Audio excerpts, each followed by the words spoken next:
ছেলেদেরকে সুসংবাদ দিন, তার মানে বিপদে ধৈর্য ধারণ করতে হবে। প্রিয় ভাইয়েরা, ইন্নামাস সাবরু ইনদা সাদামাতিল উলা।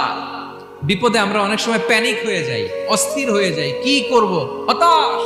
না, মুমিনরা হতাশ হয় না, ধৈর্য ধারণ করে। কি করে? কি করে?